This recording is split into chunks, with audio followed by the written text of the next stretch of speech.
Hi friends, எல்லாருக்கும் வணக்கம். நான் உங்கள் தமிழினி.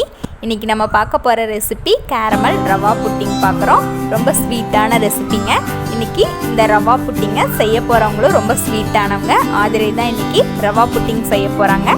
சரி வாங்க வீடியோக்குள்ளே போகலாம்.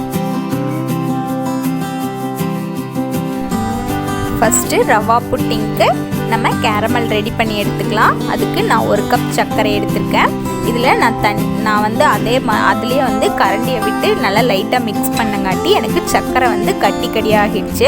அதனால் நான் லைட்டாக தண்ணி ஆட் பண்ணியிருக்கேன்.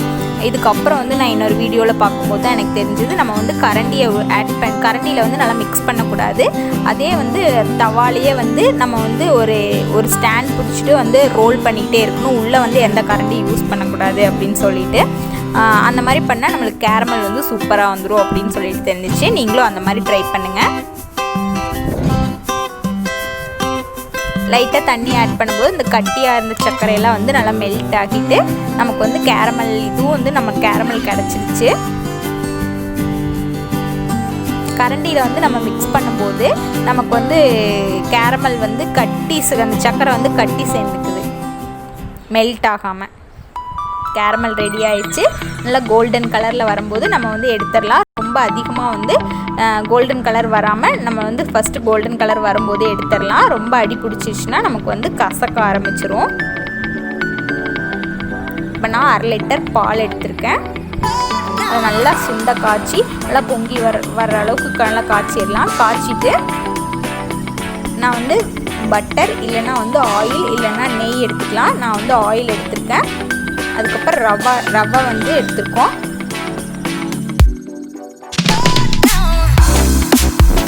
அரை லிட்டர் பால் எடுத்துருக்கோம். அந்த 1/2 லிட்டர் பாலுக்கு நம்ம ஒரு கப்பில் நான் எடுத்துருக்க கப்பில் வந்து ஒரே அளவு ரவையும் ஒரே அளவு சர்க்கரையும் ஆட் பண்ணியிருக்கோம்.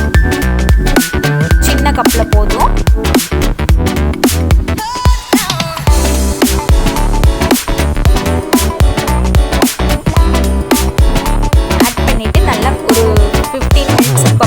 ரவை நல்லா வேகணும், நல்லா உருண்டையாக தெரியணும். அந்த அளவுக்கு நல்லா வேக வச்சு எடுத்துடலாம். எடுத்துட்டு நம்ம வந்து நல்லா ஆற விட்டுடலாம். அடுத்ததாக எக்கு 2 எடுத்திருக்கேன். அதை வந்து நல்லா உடச்சி நம்ம வந்து நல்லா மிக்ஸ் பண்ணி எடுத்துருக்கோம். இப்போ ரவையை நல்லா ஆற வச்சு எடுத்துட்டு இப்போ கொஞ்சம் கொஞ்சமாக ஆட் பண்ணி நல்லா மிக்ஸ் பண்ணி எடுத்துடலாம்.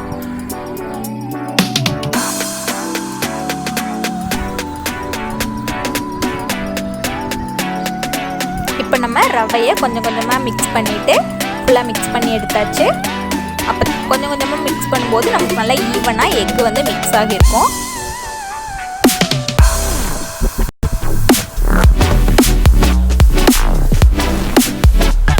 ரவா புட்டிங்க இப்போ நம்ம கேரமல் வச்சுருந்த பாத்திரத்துக்கு மாற்றி எடுத்துடலாம்.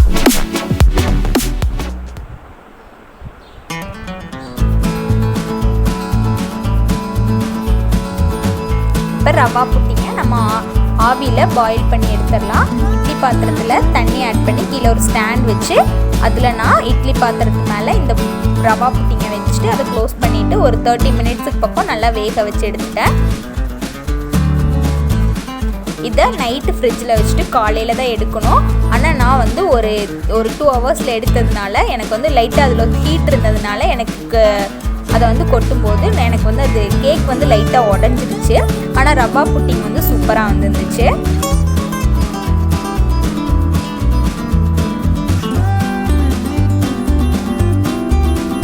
கட் பண்ணும்போது நல்லா சூப்பராக கட்டாச்சானா. Caramel rava pudding cake ready.